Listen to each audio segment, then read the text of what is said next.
everyone, welcome to the newest edition of After Dark, a BookTrib and Marimoss Media production. We're thrilled to be chatting with New York Times and USA Today bestselling authors Alexandra Ivy and Laura Wright. Woohoo! Hey! Ivy and Wright are back with us today to talk about none other than the Bayou Heat novella from 1001 Dark Nights, Kayden and Simon. This is the second 1001 Dark Nights novella for the series, so we are so happy to have you ladies here today to talk, especially on Pub Day. Congrats. Thank you. Thank you. Of course. Thank you both for being here. So let's talk about Kayden and Simon. Jump right in. What's happening in this novella, and what can fans kind of expect of this edition of the series?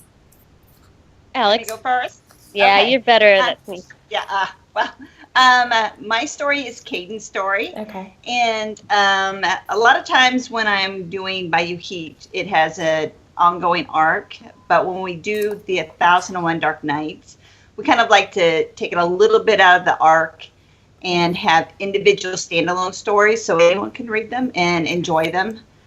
So I took my favorite kind of character, and that's one who is bent on revenge. Mm-hmm. And that's his focus until, of course, he runs across his mate, and then everything gets turned upside down. And it was fun for me, too, because I also get to set it in my favorite city, which happens to be Las Vegas right now. So. Well, there you go. And the story's done, but I thought I'd go do some more research this winter, so we'll see. Any reason to go to Vegas? Of course. Yes. So, Well, I wrote Simon, and kind of like Alex, I follow a favorite theme, which is usually escaping from your past and looking for family, looking for forgiveness from yourself and from others, like within a couple. So they both heal each other. That's usually my focus with Bayou Heat, is the two characters are so damaged that they can only find healing through each other. Okay. So this is technically book 21 and 22 in this series, is that right? Jeez. I guess so. I know. Yes. Is that possible? We're old. Do you guys have more to come? I mean, are we still cranking them out? What's going on? Should I give him a teaser? Totally, do it. Okay. Well, we do have more regular Bayou Heat that we're doing. Okay. But we've had a whole bunch of little stories we keep talking about we want to do, but it doesn't fit into just the overall direction we're going with the books. Okay. Kind of shorter, sexier, more suspense. More suspense, yeah. More suspense. And we're writing it a little bit different, where we're writing actually together instead of just one of us writing and then the other one writing. Okay. So they'll come out quicker, a little bit faster together. And it's still going to be in the same world, but it'll be just a little bit different. Like an offshoot of the world. Yeah. Yes. I like it. That sounds so exciting. No, we're excited. Yeah. Very nice. And that was one of my questions too, is the collaboration. How does that work? Does one help the other out when you get in that trouble, or do you just let each other do your own things and you come together at the end? How does that work for you guys? We have some sort of magical chemistry situation between the two of us that I feel like if I talk about it too much, that it will go away. It's like one of those things. But with our regular Bayou Heat books, Alex takes the first story, and she'll look back on what was done from the previous two books, and she'll move it forward, and then I will read what she did, and I will take it forward. So we just kind of, it's like a domino on each other. Yeah. But we do discuss sort of like, where do we want the overall, plot to go? Where do we want the arc to end up at the end? We sort of do that 2 or 3 books, forward. So we sort of know where we want to end up. But otherwise, it's like she goes for it, and I read her amazing work, and I go for it. But it was interesting with the one that we're doing right now. Alex does the first pass of it, and then I go in and I, put in sections and things like that. It's been really amazing. I don't know. It's some magical chemistry. Do you want to add, Alex, or No, it is, and it's always worked so easily for us. I don't know if it's because really we write as far as our strengths are completely different, but I think it just one helps out, wherever the other one is a little weak at, the other one picks it up. So it's been a nice blend. Absolutely. Very cool. So where do you 21 and 22, that's pretty spectacular. Where do you guys come up with these ideas? They're so good. They're so brilliant. Do you collaborate on ideas, or do you already know going in what each, 2 books are going to be? How do you come up with all of that? The story we actually do outline together. We get on the phone, and we are always at least a couple books ahead, so we kind of know where it's going in the end. But as far as the how we get there, we go by such different processes. It's it is fairly amazing that it works together. But so the actual characters are ours individually, except for in the new one that we're doing, but in the traditional Bayou Heat ones. And then, like I said, a lot of times with the plot part of it, that is what I love to do. I like the plot, I like the suspense. And then Laura is just magnificent with the angsty, emotional part. So a lot of times I move it quite a ways quickly in mine, and then she adds in the heart and the soul part of the story. So it just blends together nicely. With our traditional, though, it's really fun because sometimes Alex will write a character in her story, and or I'll write a character in my story, and one of us will be like, "Ooh, I want to take that person next. That person needs a story." So we have a lot of fun with it, too. It's so great. That's fantastic, and I think that comes across in the writing too. It gels so well, and it just really does seem like you guys are enjoying instead of just putting 2 different things together and saying, we're done. Oh, no. I think Bayou Heat is our, what do I want to say? Like, I almost want to say our pancakes. And I mean that in the sense that, it's like such a pleasure when we're coming off other things. It's like coming home and having a nice, comforting meal and some wine. It really is a pleasure to write. It is. I call it Am I wrong? Am I right? Yeah. No, it's my touchstone. So when I'm lost in the world of, like, I do a lot of suspense now, which, can be very dark and stuff. So when, like you said, when I slip back into Bayou, it's so familiar, and the people are like old friends, and it's like, you just breathe easier with it. It's like, I know this world. Yeah. So it's always a refreshing break for me. I love that. That's so much fun. What do you think it is about the paranormal romance of it all that even in this series specifically, shapeshifters, space shifters? Ooh, that's our next series! Yay! I figured it out. What is it that makes you in people? The notes. Oh, great! In the thank yous, in the acknowledgments. Excellent! I can't wait. What is it that makes people come back for more? What do you think it is ultimately about paranormal romance that people just fall for and they want more and more? I think it's the magic. I like the magic. It's the, I think you can get by with I've always thought an alpha male in a historical or a paranormal that you can't get by with in contemporary books these days. Totally. I mean, some people are brilliant at it and can do it, but a lot of times they just come across as, not a very nice guy. I was going to say jackass or something bad, but in the paranormal world, it's, it comes across as manly, possessive, and especially when they're part animal. I mean, the things you can get away with because if they are part animal, you can go very, very far because that can always be blamed on that part of who they are, which is awesome. It's my absolute favorite thing about paranormal. That's so true. I never thought of it like that. Really true. Absolutely. Well, mythology and history are big in this series and in a lot of what you both do. Can you talk about incorporating that into the series and maybe how you do some of your research for it? Alex. Research is my favorite. It's my favorite thing. And when we started this, I had actually lived in Louisiana for a few years, so I wanted to at least have some basis from the magic that comes from the Bayou and some of their belief systems in the Bayou. Right. So to give them a nod, but to try to give a twist to make it our own, a little bit different. And I think the first of the books were a little more heavy with the mythology. We had the goddesses, and now it's a little more against mankind and that fight. But in the beginning, it was based a lot on the beliefs of the Bayou people in the bayous. Okay.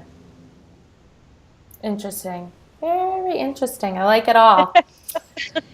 What about each of you? Do you each have a favorite aspect about this series, or whether it's a character or a storyline, something that just you go, even if it's from the first book, just something you go back to and you think that's just my favorite, how it came out? Oh, geez. I think that, there's two of them, and one was a character. The female character had a child, and the hero, even though he was this hardcore pantera guy, possessive and animalistic and stuff, when it came to her and the child, he was so nurturing, so protective, and she'd come from this really abusive situation, and I got so many emails about that from women, and I don't know. We need to revisit that. But I also like the. I do focus on the guys a lot because I just what we were talking about before with them being part animal. There's so much that you can do with a character that has, that inside of them. Whether it is they've chosen to not be humanized in any way, which is Alexandra is one of my absolute favorite themes, where they've chosen to be more animal than human. And I love exploring that. What would that make you? How would you respond to people? How would one person bring out your human side? Why would you fight against that? So those are my favorite things from the series. Okay. Alex? I'm like Laura. I like the dimensions between the male characters. I love having a group of males. They build this clan or protective, but more than anything, I like the idea of the clan and the pack kind of against the world. Right. How each person brings something to the table, whether it's a nurturer with their healing, or if it's someone who we have the geeks who do but each one has something that they bring that's different, and I like that aspect of the pack. Absolutely. So you've probably spoken. Yeah. Hi, whoever you are. So you've probably spoken about this before, but just for any reader who might be just jumping in and aren't too familiar with your background and Please jump in. Yeah. Please. Okay. Who aren't familiar maybe with the two of you, can you talk a little bit about how you guys started collaborating and found each other? How we found each other. How did you come together? Well, I think I was definitely looking. This is way back when. How many years ago is this, Alex? Like 3 or 4? Yeah, at least. At least 4 or 5, maybe. I was looking to collaborate and do something, with one other person. Working or writing for my publishing house, it was getting really, really intense, and I loved that. I needed, I kind of missed collaborating with someone, and I was really looking for someone, and I cannot remember how that came about. If it was just like I said, hey, you want to talk on the phone? Or I don't know how this came about. Do you remember exactly? No. I know. I might have paid her for her services. No, I'm kidding. I can't remember. It could be a drunken night. Yeah, that might have been it. But we started with a phone call. I can't remember how we got to this phone call. But we started with a phone call, and I think we talked about, what we were interested in for a series. And we talked for many, many hours. It was so completely relaxed. It was, she would throw something at me and be like, yeah, and I'd throw something at her and she'd be like, yeah. And it just, it's sort of, I think we right away decided it would be paranormal. We decided on like cat shifters, puma shifters, and sort of where it would be. And then, just you know how you are with your girlfriends on the phone, right? Like things just roll no matter what you're sort of talking about. So it sort of rolled one piece of the puzzle after the next. And then she wrote the first story, which was Raphael, and she sent it to me. And you're like, oh, you know, because am I going to feel it? Are we going to connect? Right, of and course. I was so blown away. I remember running out of my bedroom after, you know, I think it was actually several different parts within what she'd written, and being like, oh, I'm so excited. It's exactly what I want. And I'm so excited to write this with her. So that's what my recollection is. Could have been drunk. I don't know. Yes. Yes, I know that we, like I said, I think, and we talked quite a few months actually before we ever decided on a series, which was nice because then we kind of got a feel for what each of us, and we both decided we were both with pub houses at the time, so going shorter and then each of us doing it and then putting it together worked so much, you know, because there would have been no way either of us could have done just a complete long story each and then try to work that way. Absolutely. So what? Ooh. Sorry, I got a little. We'll edit that out. It was that Pantera male. He came in the room. So do the novellas, when you're writing the 1001 Dark Night novellas, do they just kind of seamlessly fall into place in the storyline and character point when you get to that point? Do you have a little maneuvering on figuring out where you're going to go with those? Yeah, we try to keep it in the world, of course, and then there is some reference, so the story does move somewhat forward, but not so dramatically that if someone is just hopping in for the first time that they can't follow the storyline. Yeah, we don't want them to be frustrated with that. Right. So kind of, it's probably doesn't move along quite as fast just because we want everyone to be comfortable, you know, first-time reader or 22nd book reader, you know, so they understand the world easily and what the story is. So a little more probably emphasis on characters and the love story than the plot part, I think. Right. Interesting. So Laura, for you, I know that Dirty Ink is coming out in October. It's book 4 in the Wicked Ink Chronicles. I just want to give you, you know, tell us a little bit about that. Let's jump into each of your other little friends that you have. Well, Dirty Ink is long in the making here, and I know my readers are frustrated, and I promise you it will be there, and it will be what's expected. And I'm talking like hardcore sexiness and angstiness and all that good stuff. Love it. Dirty Ink is actually going to feature all 4 characters from the previous books, and it's going to be, for people that know it, it's going to be like still in first person, and 2 stories kind of going on simultaneously. Each chapter is going to be one of the characters, and it's going to just keep building on the stories that have happened before. So we'll see with Rush and Addison. I don't want to give too much away, but they have a little or a big issue that's about to befall them that they're going to have to figure out and work through. And for Vincent, he is going to face his family in court. I'm keeping that storyline going with what happened to him as a child. So it's going to be really, really dark, as it always needs to be. But I think readers will love it. I think they'll be really satisfied with it. Lovely. Well, we're very excited for it. And Alex, for you, Taken by Darkness is next, if that's correct, in the Guardians of Eternity series, which is December 6th, I believe that is coming out. Is that right? It is. Okay. That one actually is coming out. I'm now you've caught me off guard. I'm trying to think, but it's coming out from an anthology that has been out. Got it. Okay. My actual next book will be Kill Without Shame, which is part of the Aries series, which is a romantic suspense, pretty heavy on the suspense, but it's has 5 different soldiers who just came back. They were held hostage by the Taliban, and so they've come back to America, and now they set up a security firm. So this is the second book. It's Lucas's story, and he was the son of a senator, and he was on his way to the White House, they thought, eventually. So after he was captured, he comes back and he's changed completely. And so he's on a new path, but he has a woman in his past who needs his help. So he goes back to help her. So when is that out, Alex? Good. It's December 27th. Ooh, Christmas present. I know.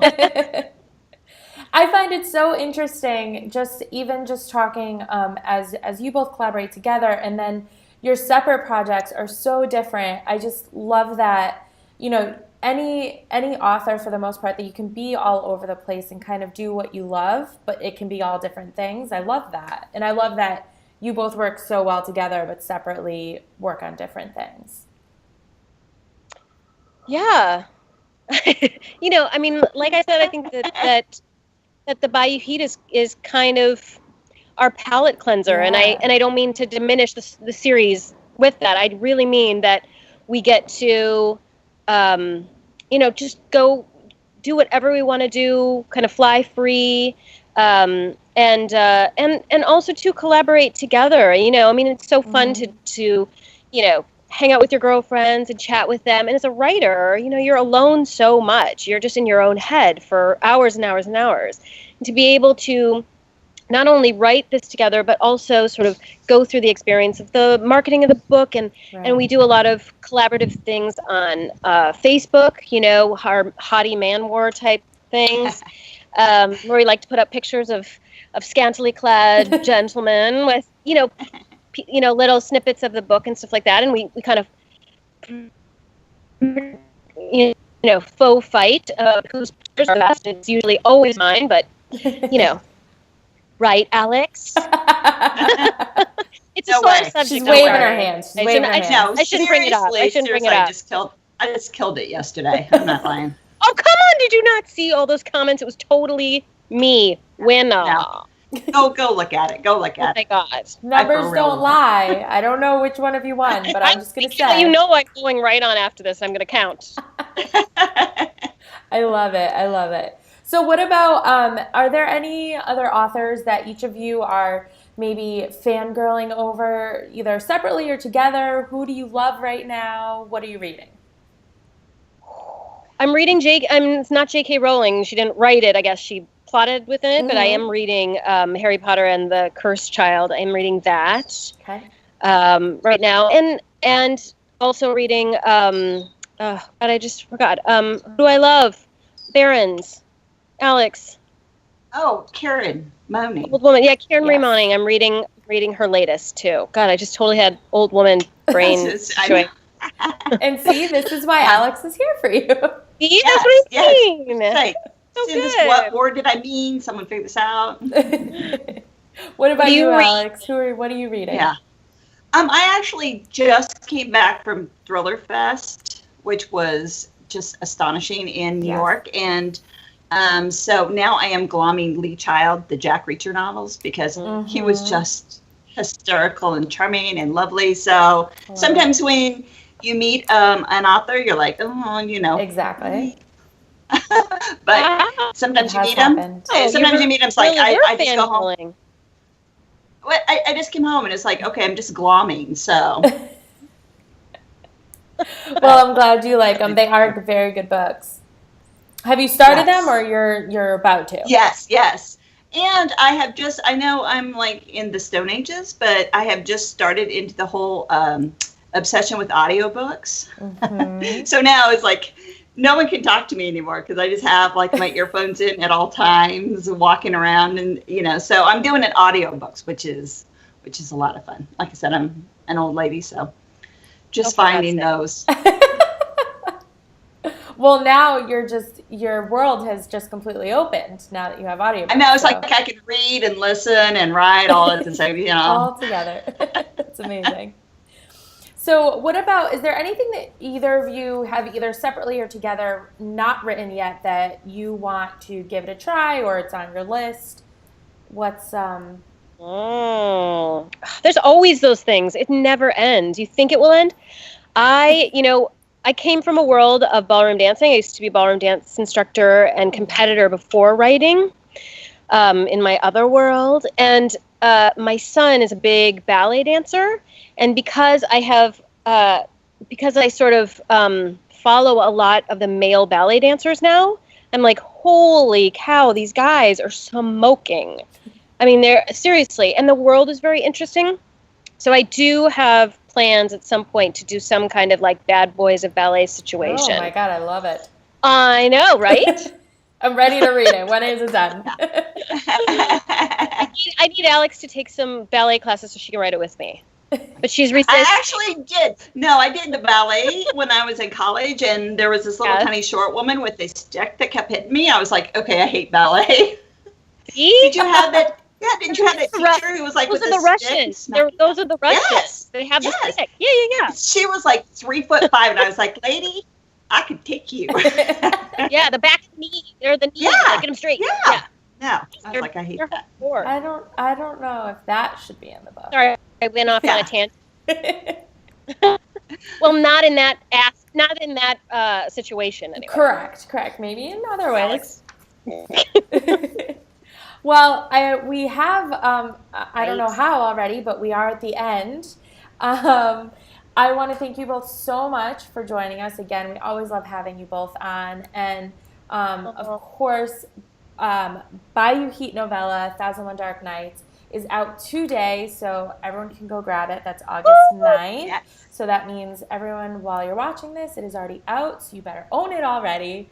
And thank you both so much for joining. And Thanks for having us. Absolutely. I hope we get to do it again soon. I know it's the only time I get to see Laura. I know. We should Skype and See? plot next time. There you go. But I never put makeup on for you. I know, Okay. then I have to like comb my hair, and it's like it's a thing. Oh, it's a whole thing. Well, we appreciate that also. See the things you do for us. Lovely. Yes. Well, you both have a great rest of your day. Enjoy those outdoors because it just looks beautiful out there. Thank you. Thank you, everyone. Bye. Bye.